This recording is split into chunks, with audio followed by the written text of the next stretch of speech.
کہیں آنے جانے کا ٹائم جوانی ہے، میں سچ بتاتا ہوں، عبادت کرنے کا ٹائم بھی جوانی ہے، دین کی نوکری کرنے کا وقت بھی جوانی ہے، ذکر کرنے کا ٹائم بھی جوانی کا ہے، درود و سلام عرض کرنے کا ٹائم بھی، کعبۃ اللہ کے پھیرے کا مزہ بھی جوانی میں، اور حضور کی محبت میں رونے کا مزہ بھی جوانی میں، ان کا نام لے لے کے جینے کا مزہ بھی جوانی میں، ان کے تذکروں کا مزہ بھی جوانی میں۔ وقت ضائع نہ کریں، ادھر ادھر نہ گزاریں۔ او جناب، او دوست، او نوجوان، او بیٹے، آپ یہاں کیوں کھڑے ہیں؟ کہتے ہیں میں ٹائم پاس کر رہا ہوں۔ تو میں نے کہا وہ ٹائم کدھر سے آیا جو پاس کرنا پڑا؟ ایک دوست مجھے کہنے لگے میں بور ہوتا ہوں۔ میں نے کہا یار اس کے لیے بھی تو ٹائم چاہیے نا، ہمارے پاس تو بور ہونے کا بھی ٹائم کوئی نہیں۔ اللہ ہمیں معاف کرے، وہ کدھر سے لائیں؟ اس کے لیے بھی تو ٹائم چاہیے۔ لیکن ہم چونکہ فارغ پڑے ہیں اور کوئی کچھ کام نہیں کرتے، کچھ توجہ نہیں کرتے، کچھ انہماک نہیں ہے، کچھ ذوق نہیں ہے، اور جو کام نہیں کرنے والے وہ مجھ سے پوچھتے ہیں۔ ایک صاحب کہنے لگے آپ کا سٹیٹس کس پیج پہ ہوتا ہے؟ میں نے کہا مجھے لگانا ہی نہیں آتا۔ دیکھیں نا، ٹائم نکالنا پڑتا ہے نا سیکھنے سکھانے کو بھی۔ تو میری رائے یہ ہے جتنی دیر یہ کام کرنا ہے اتنی دیر حضور کی سیرت کا کوئی باب کیوں نہ پڑھیں، اتنی دیر خیر کے کسی کام میں جد و جہد کیوں نہ کریں۔ لیکن پتہ نہیں کہاں الجھ گئے لوگ، وہ کہاں علم کے ذائقے، وہ کہاں محبت کی باتیں، وہ کہاں لوگوں کا خیر تقسیم کرنا۔ تو ہم نے کرنا یہ ہے، آج کی اس نشست میں جو ہم نے سیکھا کہ ہم نے جلدی سے خیر جمع کر، اب ہم نے کوشش کرنی ہے کہ زیادہ سے زیادہ نیکیاں شام کو ہمارے دامن میں ہوں۔ اور جس طرح لوگ رات کو سونے سے پہلے نوٹ نہیں گنتے، پورے کرتے ہیں آج بچت کیا ہوئی، آج خرچ کیا ہوا، آج آمدن کتنی ہوئی، کل میری آمدن کتنی ہے، اس میں میری بچت کتنی ہے۔ اس طرح رات کو خیر جمع کر کے سونا ہے، کچھ نہ کچھ نیکیاں جمع۔ صحابہ فرماتے ہیں ہم نے نا عصر کی نماز پڑھی نبی پاک علیہ السلام کے ساتھ، تو پہلا موقع ہم نے دیکھا کہ نماز مکمل کر کے نا سلام پھیر کے تو محبوب تیزی سے اٹھے اور جلدی سے گھر تشریف لے گئے۔ یہ انفرادی بات تھی ہمارے لیے، ہم نے ایسے کبھی دیکھا نہیں تھا۔ اور تھوڑی ہی دیر کے بعد کریم واپس بھی تشریف لے آئے۔ ذہنوں میں سوال تھے کہ محبوب اتنی تیزی سے، اور کبھی روٹین میں ایسا ہوا نہیں، روز مرہ نہیں یہ معمول، جلدی سے سرکار تشریف لے گئے، تشریف لے بھی آئے۔ تو ذہنوں میں تجسس تھا، سوال تھا کہ ایسا کیوں ہوا؟ تو محبوب تو جانتے ہیں نا غلاموں کے ذہن کی سطح پر کیا ابھرتا ہے، وہ کیا پوچھنا چاہتے ہیں، ان کے نقوش پر کون سی چیزیں ہیں جن کو پڑھا جائے اور ان کے جواب دیے۔ حضور تو جانتے ہیں نا۔ تو کریم محبوب فرمانے لگے تم پوچھنا چاہتے ہو میں کہاں گیا تھا اور کیوں آیا ہوں، اتنی تیزی سے کہاں گیا؟ حضور فرمانے لگے میں گھر گیا تھا، کاشانہ اقدس میں گیا تھا، کچھ سونا آیا تھا مال غنیمت کا، میں نے سارا بانٹ دیا، تو ایک ٹکڑا سونے کا باقی بچ گیا تھا۔ نماز پڑھی تو مجھے خیال آیا اوہو وہ تو ابھی بھی میرے گھر میں پڑا۔ تو حضور فرماتے میں جلدی سے گیا ہوں، اسے بھی اللہ کے راستے میں خیرات کر کے آیا۔ یہ جلدی سے نیکی کر دی ہے کہیں یہ کام رہ نہ جائے۔ اور ایک روایت میں یوں بھی ہے کہ میں نہیں چاہتا تھا کہ میرے گھر میں پڑا رہے اور رات پوری گزر جائے، رات پوری گزر جائے، لہذا میں نے چاہا کہ اسے جلدی سے اس نیکی کو کر دیا جائے، جس کے ہاں پہنچنا ہے اس کے ہاں۔ میں دوستوں سے کہا کرتا ہوں رمضان میں کسی کو راشن دینا ہے تو رمضان سے پہلے دے دو، رمضان کی نیت کر کے۔ انشاءاللہ آپ کو یہی بتائیں گے مفتیان کرام کہ رمضان سے پہلے بھی رمضان کی نیت کر کے دیا جائے تو اللہ تعالیٰ اتنا ہی اجر عطا فرمائے گا۔ ہم نا جی وہ انتظار ہو رہا ہے فلانا کا، وہ جی میں نے کر لیا تھا، لے لیا تھا، ٹائم نہیں مل رہا مجھے دینے جانے کا۔ اس کی کیا وجہ ہے جی؟ اس کی کیا وجہ ہے؟ آپ نے کام کرنا ہے تو پھر اسے کریں، پھر دیر کس بات کی؟ جو شروع کرنا ہے اسے شروع کریں۔ جس کا ارادہ ہے نا میں نے مسجد میں جھاڑو دینا کرنا ہے وہ کرے شروع، جس کا ارادہ ہے نا اذان میں نے پڑھنی کرنی ہے تو کرے نا شروع، جس کا خیال ہے میں نے قرآن سیکھنا ہے تو کر دے شروع، کسی کا انتظار نہ کرے، جس کا خیال ہے میں نے دین کو سیکھنا ہے شروع کر دے، اور جس کا دل ہے نا محبوب کی سیرت کو پڑھنی ہے وہ دیر نہ کرے، وہ حضور کے تذکرے شروع کرے، وہ تذکرہ پڑھتا جائے گا، رب اس کی روح کو توانائی عطا فرمائے گا، وہ آگے بڑھے، وہ سیکھے، وہ جد و جہد کرے۔ یہ پروگرام بنانا، صلاح کرنا، مشورہ کرنا، بنانا پھر توڑ دینا، پھر کچھ دن کرنا پھر چھوڑ دینا، اس سے اب باہر آ جائے۔ اب جدوجہد کریں, اب جو بن پڑتا ہے اسے کر گزریں. اب ہم نے انتظار نہیں کرنا, دیکھنا نہیں, اب جو خیر حصے میں آتی ہے دوڑ کے اسے حاصل کرنا. اچھا اس کا یہ معنی نہیں کہ نیکی فٹافٹ کر گزریں, جلدی سے نماز پڑھ لیں, یہ معنی نہیں بیان کر رہا. میں یہ عرض کر رہا ہوں کہ خیر کرنے میں دیر نہ کریں, جلدی سے نیکی اپنی زندگی میں حاصل کریں. میں آپ سے عرض کروں, میں بہت سارے لوگوں کو دیکھتا ہوں, ان کا زیادہ وقت مشاورت میں گزرتا ہے, اور بالخصوص نوجوان نسل تو ہے ہی مشوروں میں یہ کر لوں کہ نہ کروں. اور پھر وہ زیادہ مشورے جو لوگ کرتے ہیں نا, وہ ذہنی طور پر زیادہ الجھاؤ کا شکار ہو جاتے ہیں. کسی آدمی کا خیال ہوتا ہے نا میں اچھا لگنا چاہتا ہوں, وہ اچھے کپڑے پہن لیتا ہے, پھر وہ پوچھتا پھرتا ہے کیسا لگ رہا ہوں. تو 99 لوگوں نے کہا ٹھیک لگ رہا ہے, صرف ایک نے کہا یار ذرا ٹھیک نہیں سلائی. وہ گیا کام سے, کیونکہ وہ 100% نمبر لینا چاہتا ہے. آپ نے جو کرنا ہے اسے شروع کر دیں. آپ اتنی حمایت کی طرف نہ دیکھیں کہ سارے سپورٹ کریں گے تو پھر ہی آگے بڑھیں. سارے کہاں سپورٹ کرتے ہیں, کچھ لوگ تو ملامت بھی کرتے ہیں, کچھ تو برا بھلا بھی کہتے ہیں, کچھ تو یہ بھی کہتے ہیں تو نے یہ کیا شروع کر دیا ہے. لیکن جے کر یار دے نام دا ملے مینا, ہاں ان چولی پا لئیے پنجے سٹیے نا, تو جے کر یار دے نام دی ملے سولی تے چوٹا چوٹ لئیے, چوٹا چوٹ لئیے پچھاٹیے نا, پھر آپ سٹارٹ کر دیں. پھر کیا یہ ساری عمر سوچنا, ایک قدم آگے اٹھایا تو پھر پیچھے کر لیا, تو دوسرا اٹھایا تو پھر پیچھے کر لیا.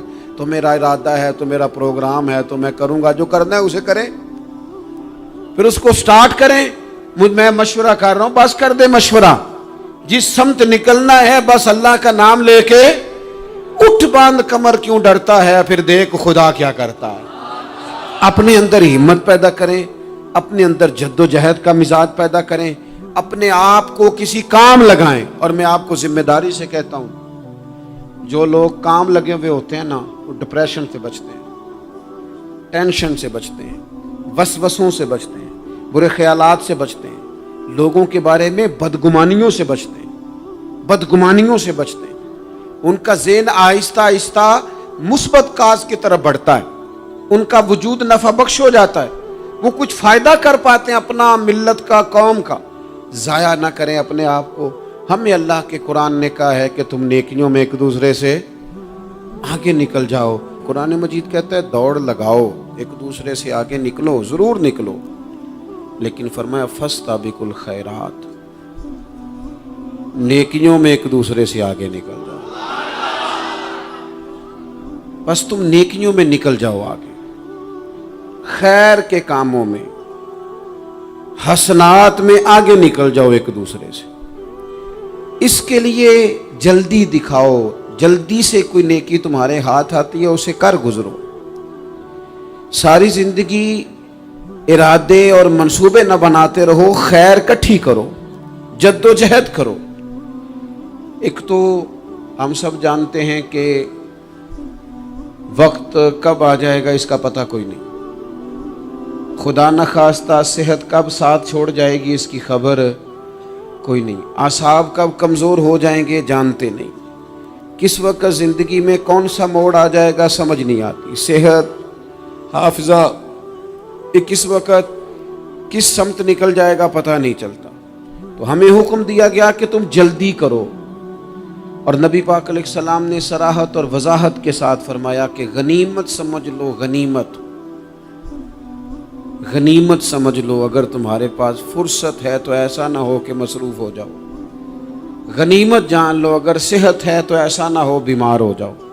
غنیمت جان لو, اگر تم جوان ہو تو ایسا نہ ہو کہ بڑھاپا ہو جائے. غنیمت جان لو, زندگی ہے, ایسا نہ ہو کہ موت آ جائے. غنیمت سمجھ لو چیزوں کو, اور اپنے لیے حسنات جمع کرو. میں دیکھتا ہوں بہت سارے لوگ ایسے ہیں جو خیر کر سکتے ہیں, لیکن وہ تو منصوبہ ہی بنا رہے ہیں, بڑی دیر ہو گئی منصوبہ بنا رہے ہیں, پروگرام بنا رہے ہیں. ہمارے بزرگ جو تھے وہ کام کرتے تھے, درختوں کے نیچے بیٹھ کے کرنا پڑا تو شروع کر دیا. انہیں کسی گلی چوک چوراہے میں خیر کی بات کرنی پڑی تو انہوں نے کر دی. ان لوگوں کو اگر گلی سے پتھر اٹھا کے نیکی جمع کرنے کا موقع ملا تو انہوں نے لوگوں کے لیے راستہ صاف کرنا شروع کر دیا. اگر ان لوگوں کو کسی بندے کو خیر کی بات بتا کے دل کو تسلی محسوس ہوئی تو وہ کرنا شروع کر دیا. جو نیکی جو خیر ہمارے دائرہ کار میں ہے، دائرہ اختیار میں ہے، ہماری پہنچ، اسے کیوں چھوڑا جائے؟ نبی پاک علیہ الصلوۃ والسلام نے فرمایا نیکی کو کبھی حقیر نہ سمجھو. کچھ نہ ہو سکے تو مسلمان بھائی سے مسکرا کے ملاقات کر لینا، اللہ صدقے کا ثواب عطا کر دے گا.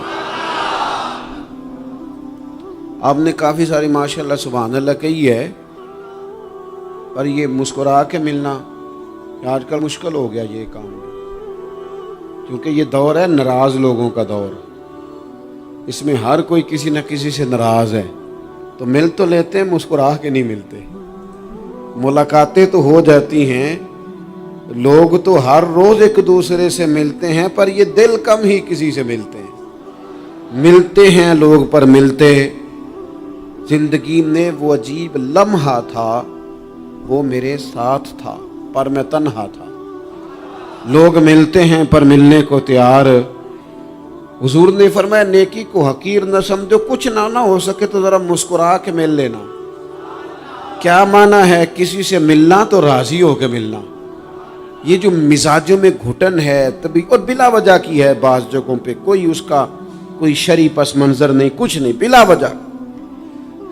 نیکیوں میں ذرا جد و جہد کی جائے، کوشش کی جائے، حصول حسنات میں کوشش کی جائے. ہم نہ بڑے سست ہیں، دنیا کے معاملے میں چست ہیں اور خیر کٹھی کرنے میں سست ہیں. جلد از جلد آپ دیکھیں ہمارے بزرگوں نے بہت زیادہ کام کیا، بہت زیادہ. اس کی وجہ یہ تھی کہ وہ دوسروں کے کام پہ نہیں توجہ دیتے تھے، اپنے کام پہ توجہ دیتے. آج کل ہمارا یہ مسئلہ ہے کہ ہم نیکی اس لیے نہیں کر پاتے کہ ہماری اپنے کام پہ توجہ کم ہوتی ہے، دوسرے پہ زیادہ ہوتی ہے. نتیجہ کیا نکلتا ہے؟ دوسرے کئی دفعہ آگے نکل جاتے ہیں، اور ہم جو بھی منصوبے بنا رہے ہیں، پروگرام طے کر رہے ہیں، وہ معاملہ پیچھے رہ جاتا ہے. تو زندگی میں جلد از جلد خیر جمع کرنے کی کوشش کرنا. جلد از جلد. امام بخاری کی عمر 62 سال ہوئی ہے، اور قرآن مجید کے بعد وہ صحیح ترین کتاب امت کو دے گئے. کو بہت لمبی عمر نہیں، 62 سال عمر مبارک پائی. کتنا ہمارے بزرگوں نے کہا. حضرت عمر بن عبدالعزیز کی عمر 39 سال ہوئی، پوری 40 نہیں. کتنی خیر بانٹی انہوں نے زمانے. کام نہیں کرتے، پروگرام نہیں بناتے، ہم خیر نہیں جمع کرتے. خیر جمع کرنے کا وقت تو ہے، فٹافٹ کر لی جائے. پھر تو اس طرح کا ٹائم آ جاتا ہے کہ انسان زیادہ نماز پڑھنا چاہتا ہے، نفل پڑھنا چاہتا ہے، اس کا وجود ساتھ نہیں دیتا. اس طرح کے اوقات آ جاتے ہیں کہ وہ کچھ خیر کرنا چاہتا ہے، پھر اس کے پاس موقع نہیں رہتا. وہ لکھنا، پڑھنا، پڑھانا، سمجھانا چاہتا ہے، پھر قواعد اتنے مضبوط نہیں رہتے. جد و جہد کی جائے، کوشش کی جائے، جلد از جلد. اللہ کے پیارے رسول صلی اللہ تعالی علیہ وسلم نے فرمایا، صحیح بخاری میں حدیث موجود ہے، حضور فرمانے لگے جلد از جلد نیکیاں کر لو اس وقت سے پہلے کہ فتنے رات کے ٹکڑوں کی طرح تمہارے اوپر گریں گے. حضور فرمانے لگے وہ ایسا سخت وقت آئے گا کہ بندہ صبح مومن ہوگا تو شام کافر ہو جائے، شام مومن ہوگا تو صبح کافر ہو جائے. اور فرمایا لوگ دنیا کے بدلے اپنا دین بیچ ڈالیں گے. اس سے پہلے نیکی کر لو، قبل اس کے کہ الجھا دیا جائے، ذہنوں کو پریشان کر دیا جائے. کئی جگہ مسائل نہیں بنا دیے گئے، وہ چھوڑو دیے تو نفل ہے، چھوڑو دیے تو غیر مؤکدہ ہے. اعلیٰ حضرت فاضل بریلوی فرماتے ہیں جو نفل چھوڑتا ہے نا، ایک وقت آتا ہے سنت کے ترک کرنا شروع کر دیتا ہے. اور تارک سنت ایک وقت آتا ہے کہ واجبات کو چھوڑتا ہے. چونکہ وہ سیلاب اچانک نہیں آیا کرتے، پہلے چھوٹا سا سوراخ ہوتا ہے، دریا کے کنارے چھوٹا سوراخ ہوتا ہے، بند نہ کیا جائے تو بڑا ہو جاتا ہے، پھر اور بڑا ہو جاتا ہے، پھر وہ سیلاب بن جاتا ہے. کیا ہوتا ہے کہ جب ہم دیر کرتے ہیں، آپ دیکھ لیں دنیا داری میں لوگ کتنے آگے نکل گئے، کتنے دنیا داری کی جو چیزیں آئیں وہ غالب ہو گئیں. میں آپ سے پوچھا ہوں جتنے لوگوں کے پاس موبائل ہیں اتنے لوگ نمازی بھی ہیں. موبائل بعد میں آ کے غالب ہو گیا سب پہ، اور نماز آپ یہ ایوریج نکالے نا، جتنے لوگ فیس بک پہ ہیں اتنے لوگ دینی تعلیم کے میدان میں بھی ہیں، پڑھنے پڑھانے کا مزاج بھی رکھتے ہیں. جتنی نصیحتیں کرنے میں آج لوگ نکلے ہوئے ہیں، کیا اتنی خیر بھی دنیا میں بٹ رہی؟ جتنی جدید ٹیکنالوجی آ گئی سب ہم نے حاصل کر لی، بری بات نہیں، ٹھیک ہے، اچھی بات ہے، لیکن سوال یہ ہے کہ وہ باتیں جو سالوں سے ہو رہی ہیں اور جو ہمارے دین کے فرائض میں شامل ہیں ان پر عمل کب ہوگا؟ اور یہ بہت سارے لوگ ہیں نا، دعوت دیتے ہیں کہ آپ تشریف لائیں، اس جگہ پہ آ کے کچھ بات کریں، تو میں دوستوں سے کہتا ہوں تقریریں تو اب بڑی سن لی لوگوں نے، تو زمانہ ہو گیا تقریریں کرتے سنتے، سوال تو یہ ہے کہ جو سنا ہے اس پر عمل کس دن کرنا ہے؟ وہ پہلا قدم جو عمل کا ہے وہ کس دن اٹھانا ہے؟ یہ کوئی گورکھ دھندا تو نہیں ہے نا کہ نشستن گفتن برخاستن۔ دیکھیں نا قرآن مجید کی آیات نازل ہوتی تھی، صحابہ دوڑ پڑتے تھے عمل کرنے کے لیے۔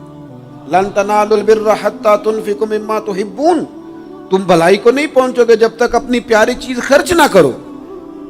تو یہ آیت ہم نے بھی سنی ہوئی ہے، میں آپ سے ہاتھ نہیں اٹھواتا، آپ خود اپنے آپ سے پوچھیں، میں اپنے آپ سے پوچھتا ہوں کب پیاری چیز لا کے خرچ کیا ہم نے اللہ کے راستے میں؟ لیکن جب نازل ہوئی تھی عبداللہ ابن عمر کو گھوڑا پیارا تھا، انہوں نے فوراً لا کے پیش کر دیا تھا۔ حضرت ابو طلحہ انصاری کو باغ پیارا تھا، انہوں نے فوراً لا کے حضور کی بارگاہ میں پیش کر دیا تھا۔ ہم کب یہ کام کریں کہ ہم سن رہے ہیں، ہمیں آتی ہے، ہم آگے بڑھا رہے ہیں، لیکن جلدی سے صحابہ کا یہ مزاج تھا کہ جیسے ہی ان تک خیر پہنچی انہوں نے عمل کر کے دکھایا، جیسے نصیحت ملی اس نصیحت پر وہ عامل ہو گئے۔ امام جعفر صادق رضی اللہ تعالیٰ عنہ سے ایک شخص نے پوچھا، حضور میں دین کی خدمت کرنا چاہتا ہوں، تبلیغ کرنا چاہتا ہوں، کوئی طریقہ بتائیں۔ بہت سارے لوگ ہیں آج کل جو یہ چاہتے ہیں کہ جناب مجھے نہ کوئی آپ نسخہ بتائیں، کوئی سلیقہ بتائیں، میں دین کا کام کرنا چاہتا ہوں، دعوت خیر دینا چاہتا ہوں، کوئی طریقہ بتائیں۔ تو سیدنا امام جعفر صادق رضی اللہ تعالیٰ عنہ فرمانے لگے، آسان طریقہ ہے، اور بغیر کسی فلسفے کے، بغیر کسی الجھی ہوئی گتھی کے سلجھی ہوئی بات ہے، بالکل طے۔ تو دین کی تبلیغ کرنا چاہتا ہے؟ اس نے کہا، تو فرمانے لگے بڑا آسان نسخہ ہے، اگر تو دین پھیلانا چاہتا ہے، تبلیغ کرنا چاہتا ہے، تو دین پر عمل کرنا شروع کر دے۔ عمل کے بڑے اثرات ہوتے ہیں۔ عمل، حضرت باجید بستامی فرمایا کرتے تھے، جس نے ہماری خاموشی سے کچھ نہیں سیکھا وہ ہماری تقریر سے کیا سیکھے گا۔ یہ جو عمل ہوتا ہے یہ اتنی بڑی خاموش تبلیغ ہے، اتنی بڑی۔ امام جعفر صادق فرمانے لگے تو عمل کر، وہ تیرا عمل کرنا۔ آپ پڑھیں گھر میں نماز، آپ کے بچوں کو شوق ہو جائے گا، آپ کھولیں گھر میں قرآن مجید، آپ کے بچوں کا دل لگ جائے گا۔ آپ بیٹھے تسبیح لے کے کہ آج میں نے آدھا گھنٹہ محبوب کی بارگاہ میں درود و سلام عرض کرنا ہے، بچوں کی طبیعت لگ جائے گی۔ عمل جو ہوتا ہے اس کا فیض بٹتا ہے، نیکی میں آگے بڑھنے کی جد و جہد، کوشش کرنا کہ میں ذرا خیر کے کام میں آگے نکلوں۔ کیا کہا حضرت عمر نے؟ کبھی ہم سنتے ہیں باتیں، کبھی اس کی گہرائی میں اترو نا۔ سیدنا فاروق اعظم فرماتے ہیں میری ساری عمر دوڑ لگی رہی کہ میں ابو بکر صدیق سے نیکیوں میں آگے نکل رہا، ساری زندگی میری دوڑ رہی، جد و جہد رہی کہ میں ابو بکر صدیق سے آگے۔ 2.5% زکوٰۃ ہے، عمر کہتے ہیں میں 50% لے کے آیا تھا، لیکن میں 50% پہ پہنچا تھا تو ابو بکر 100% پہ پہنچ گئے تھے، وہ سارا ہی لے آئے تھے۔ میری دوڑ رہی، یہاں بھی دوڑ ہے، میری عزت کرو، میرے آنے پہ کھڑے ہو جاؤ، معاذ اللہ میرا اکرام کرو، میں فلاں صاحب ہوتا ہوں، قبیلے میں، برادری میں، سوسائٹی میں، سماج میں یہ نام رکھتا ہوں، میں فلاں سیاسی، سماجی، فلاحی، رفائی تعارف رکھتا ہوں، میرا فلاں معاملہ ہے۔ یہ اس مزاج میں دوڑ لگ گئی، اس طبیعت کی دوڑ لگ گئی، مجھے بھی مانا جائے، مجھے بھی گنا جائے، مجھے بھی شمار کیا جائے، میرا بھی نام ہو جائے، مجھے بھی اگلوں میں رکھا جائے، قرب والوں میں میرا بھی تذکرہ کیا جائے۔ جو دوڑ ہمیں بتائی اور سکھائی گئی تھی اس دوڑ میں ہم شریک کیوں نہیں ہوتے؟ اس میں آگے کیوں نہیں نکلتے؟ وہ جو ہمیں فرمایا گیا تھا کہ تمہیں پتہ چل جائے پہلی صف کا ثواب کتنا ہے تو تم قرآن اندازی کرو، تو یہ قرآن اندازی کس دن ہونی ہے؟ یہ والی قرآن اندازی کس دن ہونی ہے؟ لیکن وہ قرآن اندازیاں تو ہو رہی ہیں عمرے کے ٹکٹ کی، اتنے عمرے کے ٹکٹ، اتنے عمرے کے، اچھی بات ہے، اس کی بھی کوئی مخالفت نہیں، لیکن جو کام جس میں آگے بڑھنا تھا، جس میں جد و جہد کرنی تھی، جس میں دوڑنا تھا، جس میں کاوش کرنی تھی، اس میں تو ہم پیچھے ہیں۔ زندگی اتنی تیزی سے گزر رہی ہے، آپ یقین کریں پیچھے پلٹ کے دیکھتے ہیں تو پتہ ہی نہیں چلتا کتنے سال بیت گئے۔ بھی ایسے لگتا ہے کل ہی تو ابھی داخل کرایا تھا گھر والوں نے اسکول میں، ابھی اگلے دن کی بات ہے دارالعلوم میں داخل ہوئے تھے اور اتنے سال بیت گئے، اتنا وقت گزر گیا۔ ہم عجیب مزاج کے لوگ ہیں، یہ چاہتے ہیں کہ ہمارے بچے بڑے ہو جائیں، یہ نہیں چاہتے کہ ہم بوڑھے ہو جائیں۔ دیکھیں اگر بچے بڑے ہوں گے تو لازمی نتیجہ ہے کہ ان کے بڑے، لیکن ہم دونوں باتوں میں اپنا مزاج رکھتے ہیں، بچے بھی بڑے چاہیے ہمیں اور ہم خود بھی اپنے آپ کو بوڑھا تسلیم کرنے کو تیار۔ ماشاءاللہ جی میرا بیٹا جوان ہو گیا، تو جناب آپ کیا ہو گئے؟ اب آپ بھی تو بتائیں نا، آپ کہاں پہنچ گئے؟ وہ کیا دور تھا جب کہتے تھے میرے بیٹے کو میرا جوتا پورا آنے لگا ہے۔ جیسے جیسے بچے بڑے ہوتے تھے والدین کے لہجے میں ٹھہراؤ آتا تھا، ان کی 5 نمازوں کے ساتھ تہجد بھی شروع ہوتی تھی، اشراق اور چاشت بھی شروع ہوتی تھی۔ وہ چاہتے تھے کہ ہمارے بچے ہمیں زیادہ سے زیادہ خیر کرتا دیکھیں۔ وہ اپنے لفظوں پر، جملوں پر، زبانوں پر، انداز پر کنٹرول کرتے تھے۔ میاں بیوی ایک دوسرے سے کہتے تھے اب لڑنا نہیں ہے، بچے اثر قبول کرتے ہیں، بڑے ہو گئے، اب ہمیں ماحول اور طرح کا بنانا ہے۔ کب آگے نکلیں گے نیکیوں میں؟ کب ہم جد و جہد کریں گے؟ کب ہم یہ والا کام کریں گے کہ نہیں اب مجھے سنور جانا چاہیے، نہیں اب میرے اندر مثبت تبدیلی آنی چاہیے، نہیں اب مزاج میں حلم، بردباری، وقار، وفاداری، یہ چیزیں مجھے پیدا کرنی چاہیے؟ کب بچپنا ختم ہوگا؟ وہ کسی درویش نے کہا تھا نا کہ میں نے 22 سال کے بوڑھے دیکھے اور میں نے 65 سال کے بچے دیکھے۔ کہا جناب کیا معنی؟ کہنے لگے معنی یہ ہے کہ بزرگی سمجھ کے ساتھ ہوتی ہے، عمر کے ساتھ تھوڑی ہوتی ہے۔ وہ تو سمجھ کے ساتھ ہے، جس دور میں سمجھ آ گئی، شعور آ گیا، سمجھ گئے بات کو۔ ورنہ بعض لوگ معذرت کے ساتھ بعض لوگ ساری زندگی سمجھدار ہونے کو تیار ہی نہیں ہیں۔ وہ کچھ ایسی باتیں کرتے ہیں جو ان کے منصب سے میچ ہی نہیں کرتی، ان کے سٹیٹس کے ساتھ وہ اٹیچ نہیں ہوتی۔ بھئی یہ بات آپ کو نہیں کرنی چاہیے تھی، آپ کا معیار یہ نہیں تھا، معیار بلند ہے آپ کا، آپ اپنے سٹیٹس کے حساب سے بات کریں گے۔ تو میرے عزیز آگے بڑھا جائے۔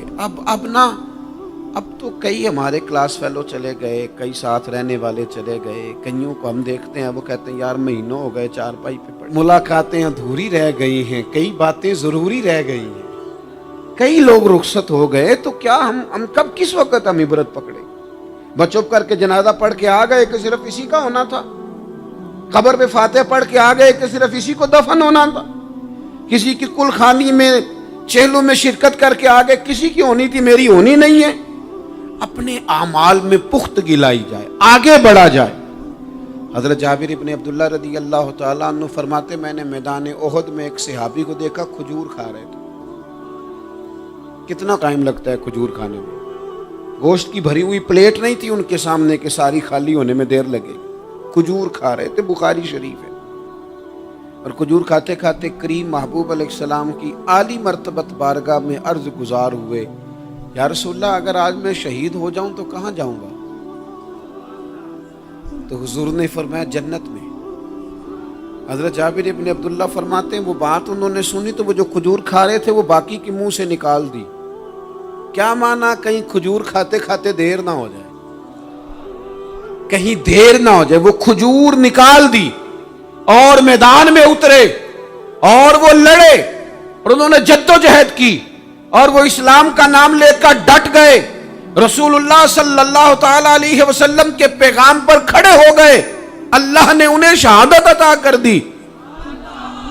انہوں نے کھجور کھانے کا وقت بھی انتظار نہیں کیا کہ کہیں لیٹ نہ ہو جائے۔ کیا معنی ہے؟ کھجور کھانے سے پہلے پہلے اللہ نے انہیں جنت عطا فرما دی۔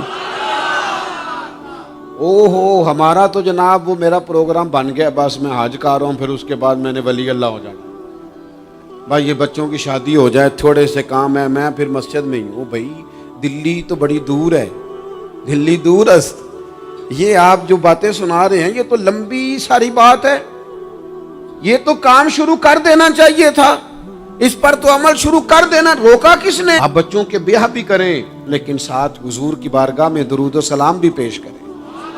آپ ڈیوٹی پہ بھی جائیں، رزق حلال بھی کمائیں، پر اگر رب توفیق دینا تو سویرے اٹھ کے ایک سپارہ قرآن مجید کا تلاوت بھی فرمائیں. اپنے آپ کو آراستہ پیراستہ کریں، نیکیوں کے ساتھ جد و جہد کریں. اگر اللہ تبارک و تعالیٰ نے رزق حلال دیا ہے، اللہ کی راہ میں خیر کے ساتھ بانٹنا ہے، تو پھر اس میں جلدی کریں، پھر دیر نہ کریں.